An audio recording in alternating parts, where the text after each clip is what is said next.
Good evening. We're at the corner of Danforth and Logan, where a makeshift memorial has begun here. And this tight-knit community has come together to remember the victims of last night's mass shooting. Now, today we're learning more about the gunman who shot 15 people, killing 2 of them. He's now been identified as 29-year-old Vigil Hussain of Toronto. He suffered a gunshot wound during an exchange of gunfire with police. It's still unclear whether he was killed by police or by a self-inflicted wound.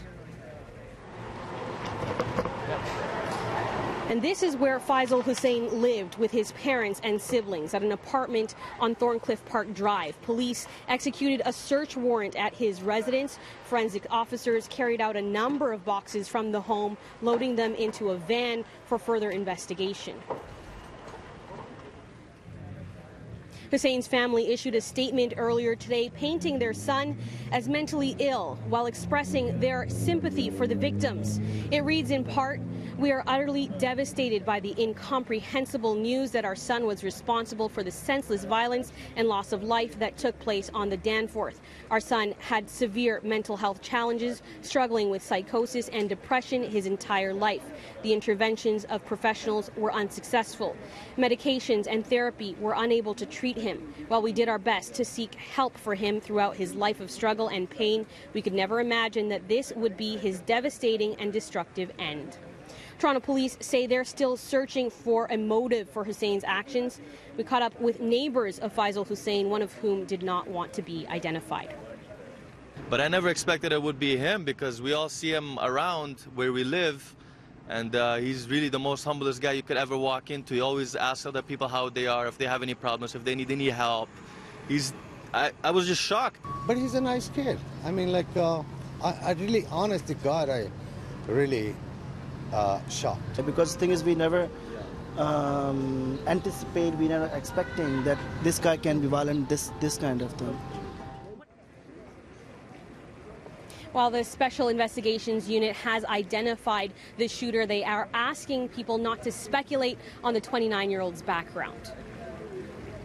We are going to look into the background of that individual. I'm quite certain that there will be a frenzy on social media about speculation about who this person is and what they belong to. I ask you to be cautious. We're at the very, very early stages, and we will conduct a thorough and complete investigation.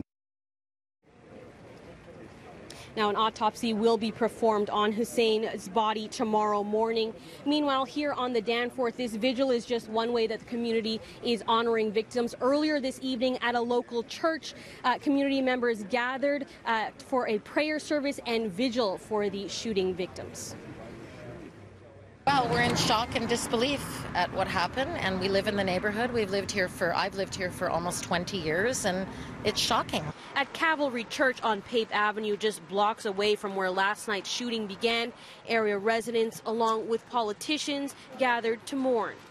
I just came out to pay my respects. 2 families have lost their daughters. One of the victims, 18-year-old Reese Fallon, is being remembered here as a bright young student. She's very nice. She was beautiful. She was one of the nice people, very smart. She got into McMaster. For those who knew the victims, tonight's service was a chance to honor the young lives taken too soon.